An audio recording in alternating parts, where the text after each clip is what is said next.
tube, and on the other, okay, on the other side, people just go to festivals. Like if it would be going to a party and having fun. And I have to say, we used to have a lot of fun during the festivals when it was possible to move. So, I mean, before the pandemic, it's in a way a human experience, which is quite different from the one from the white cube, because I'm not sure in an art fair where the way to monetize art is a priority.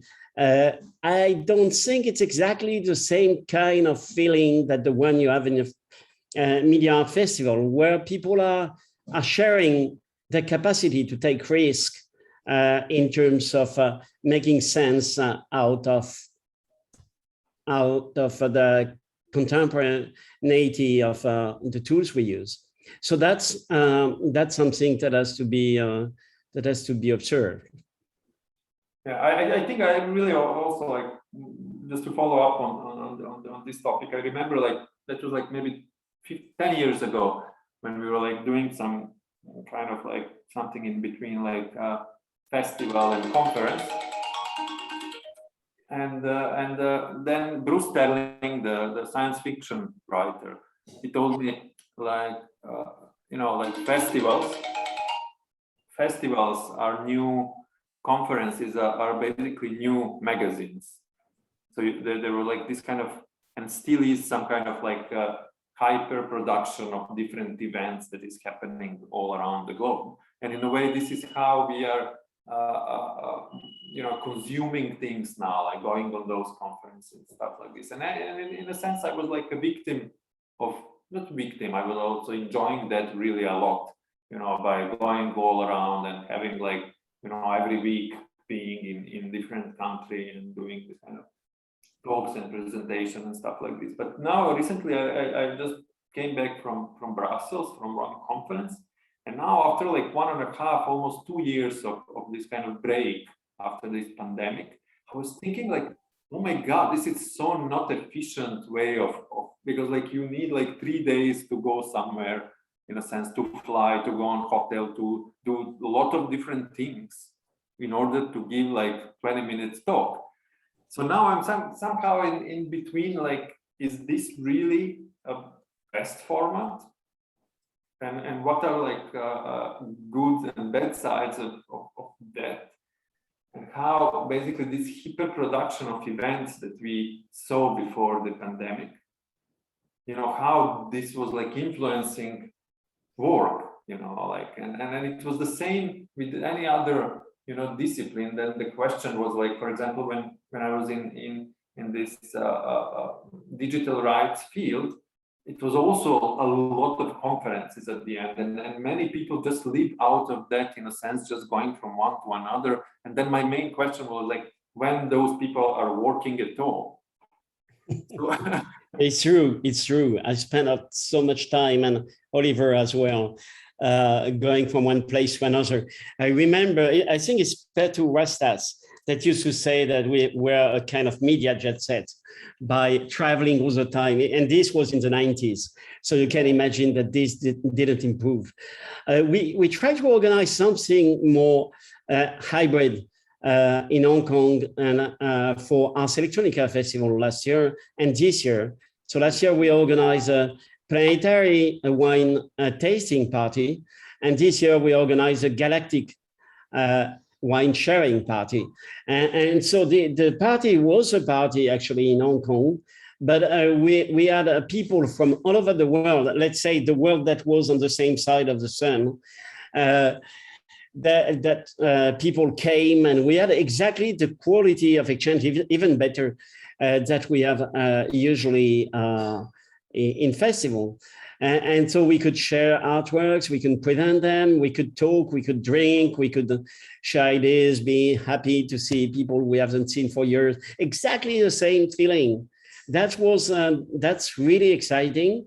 And I think this is a kind of hybrid model that can be improved. So we created also a clubhouse thing at the same time. We had a real installation and videos so people could follow online.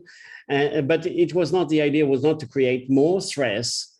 The idea was to create, to find back the feeling of belonging to a certain community interested in common topics, without, as you said, spending 1 week for 5 minutes of talk. Oliver, would you like to find a word? Yeah, I'm happy that we are back online, back connected. I don't know what kind of interesting discussion you guys had in the meantime. So you're quite good, understandable, Maurice. Unfortunately, Vladan, we cannot really understand you so precisely. But you mentioned earlier the term complexity, and this is super important. And I also want to add to that. I think we run here into through the digital revolution into a whole new image terminology, image theory. So we try to define this through its mix of a combination of hard and software configuration, interface, the use of the interface display or the screen, and a number of other smaller or larger entities, which all together form this new digital image and its theory. And sometimes you give a small change and has a big impact on the result. So you just change one parameter a little bit, and you have a large follow-up. And so I think this using this complexity is very important to if it only makes sense if we use it for emancipation, to show and their digital art can show its whole potential, or to communicate or to go through artistic means into these big topics like surveillance, like as you did also on finance, and I mentioned those earlier, and migration, climate, etc. And and this is only what digital art can do. This traditional art forms, a painting, and be it also a very drastic one, cannot go that deep, also emotionally, not into these big topics, and so it's partly also kind of a responsibility of digital arts, and there are artworks all around the world which do that and show that, and the other side of the complexity might be also this Zuckerberg new propaganda of the Meta, to create then endless number of VR bubbles where potentially the users or the people who are guided then by Facebook, and as we all know, there also is NSA behind it, and so on, guided emotionally in these new bubbles, and then it's the question who owns the bubbles. So this is the other side of this complexity, and I think it's important to reflect on both. And getting back to what I said earlier, in this alliance of archives which we are working on, we just got 1.2 million euro in Austria to start with Art University Linz, so with Christa Sommerer and Laurent Mignonneau, and then also Professor Schnell from Angewandte, who's also working with Jeffrey, as we know, and they develop a walkable archive, so to say, intangible archives, so where you be part in a 360-degree scenario in an augmented reality, and that's what Christa develops, and Ruth and Martin Kusch, they develop a kind of a dome where you then also have three-dimensional objects coming out of the ceiling, so to say, and then you can interact with them, you can bring them in new orders, and so on. You can also work through a very complex and large amounts of data, and this archive, this project also then cooperates with other archives from ASEA to ICC in Japan and so on, to form this kind of alliance of archives, and this can inform then a network of museums. And when Germany, we had the idea that we have 700 art museums only dedicated to art, so we have like 6,500 in total, but only dedicated to art, there's 700. And if we just bring together like 5% of them, so 35 museums, we would have a kind of a critical mass. And those museums, they should nationwide guarantee that the technological expertise is there to preserve all the and collect all these complex kind of artworks, and also the curational competence is there, so that, for example, a museum in Hamburg which likes to exhibit to show an interactive artwork, but they have more the expertise in net art, so to say, I make it very, very simple, can just rely on their colleagues in Bavaria who are responsible for interactive art, and vice versa. And this also would then help the art market, the collectors, that they can go to this network of expertise and for maintenance. Like, they can just buy kind of a ticket and say, okay, I have here bought this kind of artworks, can you take care for it, that it will be, that I can also show it to my friends when they come in 5 years or so. Since normally, as we all know, due to the change of storage media, the artworks, and you yourself, Maurice, made this experience with your Yes. pioneering artworks from the 90s, which at that time run on these supercomputers, and now they run on PCs, but you had to do it yourself. But it wouldn't be great that the artists can only focus on their creative work, and that they don't have to deal with this big problem of preservation. And since, as we all know, this also makes some students really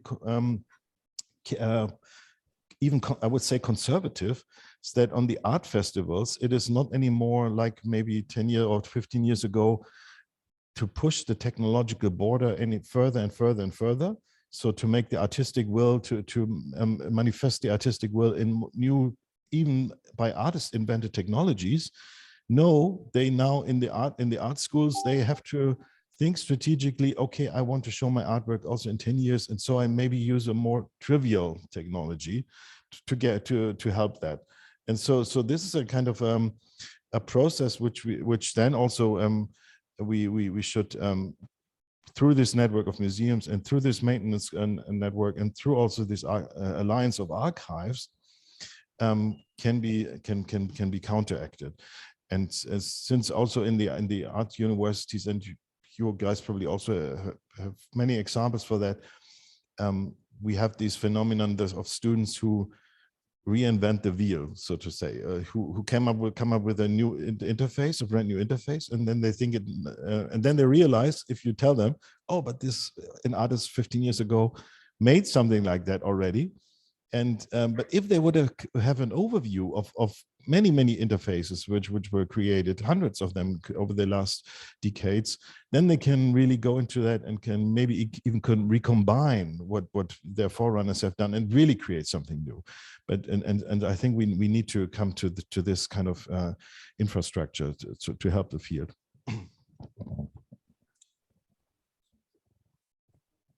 Well, but how you will do that?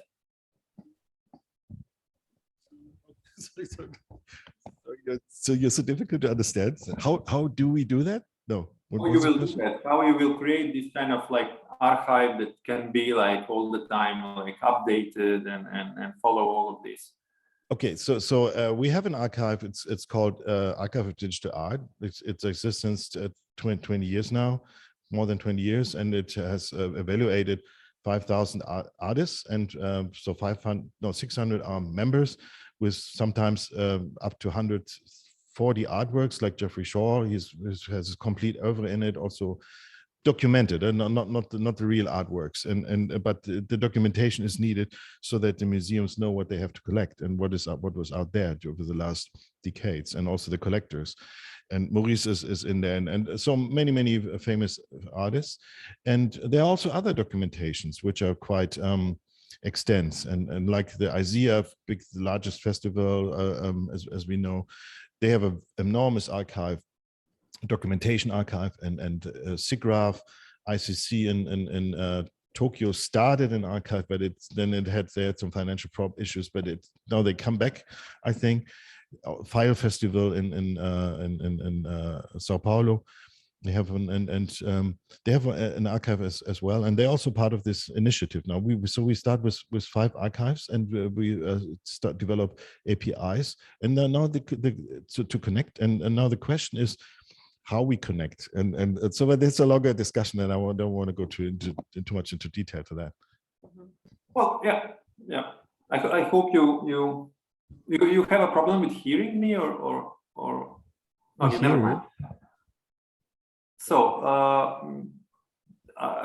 because like I was like dealing in some projects about this kind of archiving of different things, and the only proof of something that is longer. So, for example, the longest medium that we have, it's a tablet clay. It is 5,000 years, no? And for example, the CD-ROM, it's like only 12 years of obsolescence, no? The hard drives will die in 15 years or 20 years. The magnetic tape, for example, the longest medium that we have now in this space, except of clay tablets, is basically microfilms. And this is something that we don't speak about a lot when we speak about like new media. It's this, there is a term that it's called this kind of digital dark age, that in a way we have this feeling that that there is so many information, but the reality is that the most information are disappearing after some time. And this is like, you know, like close to what you're saying, but I think that the main problem is how we are going to keep all of those technologies running, because like in 50 years, you will need to have a computer that can run. We don't have to. I think the thing is we don't have to keep the technology running. It happened to me to have to present a work done in 94, which is a work using a technology in VR of this time. And I just use another work to make a similar code. Started with the code. It has to work with computers that are not big silicon graphics, exactly like Oliver mentioned, and you can do it. And actually the best reference, I don't hear you. as the equivalent, sorry? So the equivalent of the microfilm is also the video or the film itself. So that means that if you have a film recording, you can still see it 1 century after. But the video is very convenient in order to know how to rebuild the thing exactly as it was, because you have the rhythm, you have the image, you have all the information. And the other thing that changed a lot, and it's good for the future, is that the technology has been now, they have become widely spread. And so as soon as you have 1 million of people using the same software, you know it will be possible to replicate, to emulate the software. So this is another possibility. I've been lucky, for example, because I had the problem with the video work from the 80s, early 80s. And I've been lucky because INA, the National Institute of Audiovisual in France, took all my tapes and digitized them. So, I mean, even 30, 40 years after. And the good thing is that as soon as you understand that every 10 years, 15 years, 20 years, you have just to update, it's not anymore a problem. If it's digital, you can retrieve it. And so you know you have to save on different format. So we're not getting into the discussion, but solutions exist.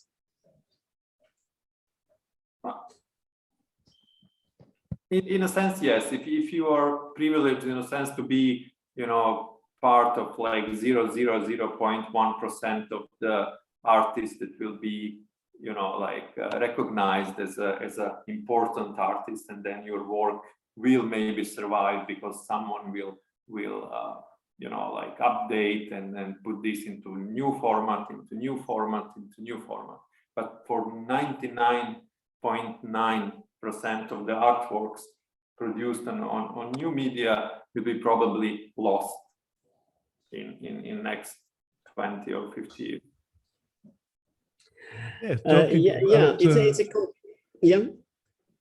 Talking about archiving and preserving artworks, I think even for the artists, it's so difficult to protect their own works. I mean, all equipment quite often is transformed from one work to another. And I think at the end, we leave some photo and video documentation, some collective memory we share. And I think this is some also very important part of our festival. It's not about presenting famous, fancy. It's not a fancy festival for the image. You know, it's more about it's a working festival, and part of this work is also to archive, to have a written documents of the participating artists. And I'm wondering if such a small scale, let's say, festivals have a chance to exist, because comparing with art fairs, comparing with you know, attractive for the tourists museum exhibitions and corporational venues and you know, all corporative celebrations and expositions. They rent artworks, they show, and of course provide much more professional conditions, etc. How do you think about this, about the existing of this small scale and such a profile festivals like DaFest?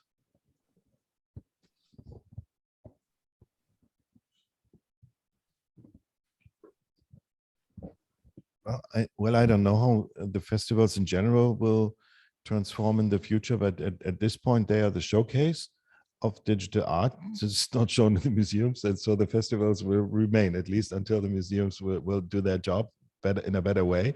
And then the festivals may also transform their function into the showing the newest or to a certain, on a certain topic artworks and discussing them. And the festivals, as we all know, they have also this event character and like bring people together and party, and Transmediale, for example, you dance more than you see artworks. Meanwhile, and it's very, they all have their specialties, and people have their favorites and so on. And I think there will be more festivals in the future. And some of the older ones, they change their character, and so Ars Electronica, for example, changed also every few years their character. Then they were also try to market the whole region and local products, and yeah, this field will change. But I also wanted to add to what Vladan earlier said on the storage media, and evident you're right. I mean, they get the time. The latest storage media can store something is getting shorter and shorter. But this is not only for digital art the case, it's the case for all the documents in our society, for in economy, in law, in everywhere. And if we are not able to deal with this problem, then we lose our memory as a society in general. And digital art is just the most complex of these storage problems, of preservation problems. And if we lose it, if we solve it for digital arts, for example, then we basically automatically have solved it for the rest of the society as well. Yeah, and I think at this point we have to do what we can, and since sometimes those we may say on, and Maurice may agree to that or not, but there's a rule of thumb that artworks older than 10 years you cannot show anymore, and so we lost already 4 decades of digital art, and there's already a big black hole, a big huge gap, and yeah, it's a art of our time. It's a culture of our time, and why should we not preserve that? All the other societies before us, they have done the same, and now we come up with this discussion. Oh, it's too complicated, and so on. But I think it's important, and there are all kinds of strategies, emulation, recreation, and basically all the questions of preservation for each genre, they are all researched.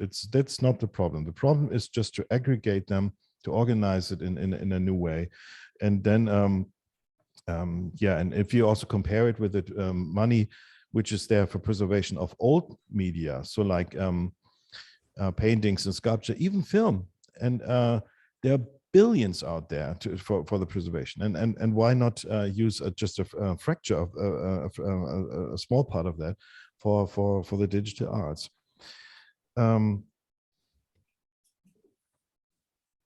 Yeah, I think that's it.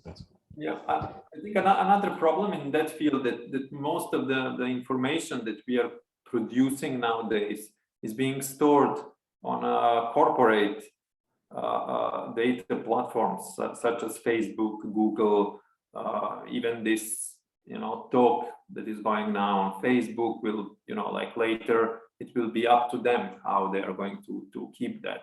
And this is like great danger, I think, for the information that we have about present day. It's that is mostly being stored and mostly being owned by different companies. And then if we think long term, I think the longest existent company that is still running, it's like 120 years old, 150, something like this, and we don't think about like Google, Facebook, and all of those companies as we don't think in that direction that they are going to disappear, and then maybe in their business model will not be to keep this trace of data and all of this storage. We may have to consider this question. I guess it was not exactly what the discussion was supposed to be about, but I would like to try to compare with other fields like Oliver started to do. Just imagine, you know that actually conceptual art included the fact to write a few lines to explain what the artwork should be, and other people can play the score. So we are playing the score. It's still possible to do it, and it will be different according to the time. And I think there is a very good example of that. A work that was probably not done by Marcel Duchamp, which is a urinal. This fountain is in different museums in the world. But of course, also that there are different fountains and that the original one vanished. Who cares? We had a photo, he made a copy, and this copy was in different places and different venues and different museums, and everybody is happy. And then now people start saying, yeah, but he's not even the one who did the first one. Okay, he's the one who made the copies. So that's the history of the regeneration of art may be an interesting part of the history of art. And this is something we have to consider and to explore. So the artwork as a score, an art score, and this score having to be executed. So this has been done in history of art for more than 50 years, 60 years. And it totally makes sense. So this is why I say sometimes you just take the video recording of the work that it was presented, and you can do something similar. You can do something which is the equivalent. Then the question is, do we consider this is an original one? Or some people will say, if the copy is made by the artist himself or herself, then it's original. And so that this is another interesting debate. So I still believe, I have to say that just to answer the question or the comment by Oliver, I did for the 20 years of the Tunnel Under the Atlantic, I had a show at the Osage Gallery in Hong Kong, and I presented different tunnels. And the Tunnel Under the Atlantic was only the video recording from inside. that was done by a kind of AI, deciding of the cameras and doing real-time recording of the whole thing. So we have 21 hours of recording, and this is what we exhibited. So we may wonder why I didn't use the original software or do something similar. The funny thing, it's quite impossible to do something similar now compared to what was done in 2005, in 95. So the installation communicating between two continents in VR with video inside, this doesn't really work on the internet. It doesn't mean that with a lot of money, it wouldn't be possible to do it. But there are real technical challenges. And it's just because we didn't use the internet at the time. We use ISDN, so digital version of a telephone network. And this worked. So the technology sometimes go backward. Not only improving for certain kind of use and actually becoming difficult for some other. But I'm happy to have the recording so people know exactly what the work was about.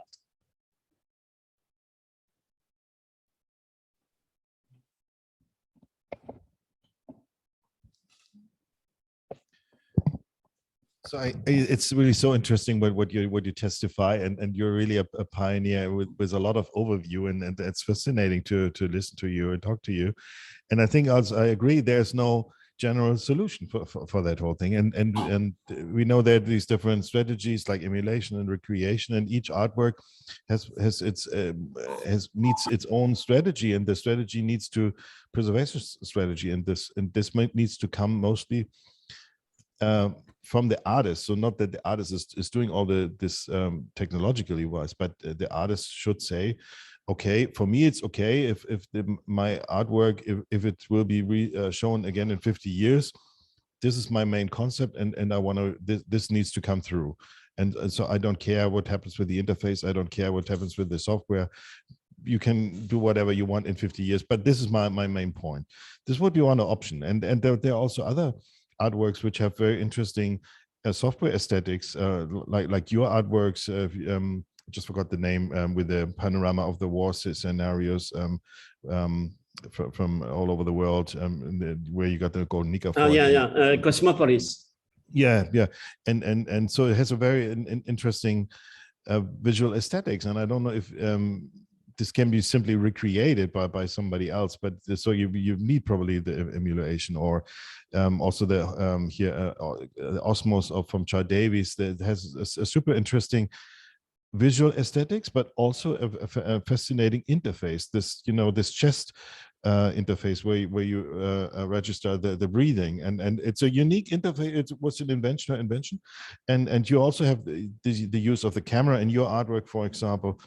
So there are all these hardware elements, sometimes mostly the interface, or also the displays and the screens. They can be more easily be preserved, but the interfaces are sometimes really crucial. I think it's very important, and yeah, and so what I want to say is that there is no general solution, that there are many different ones, and most important is to just discuss and to come up with a solution together with the artists.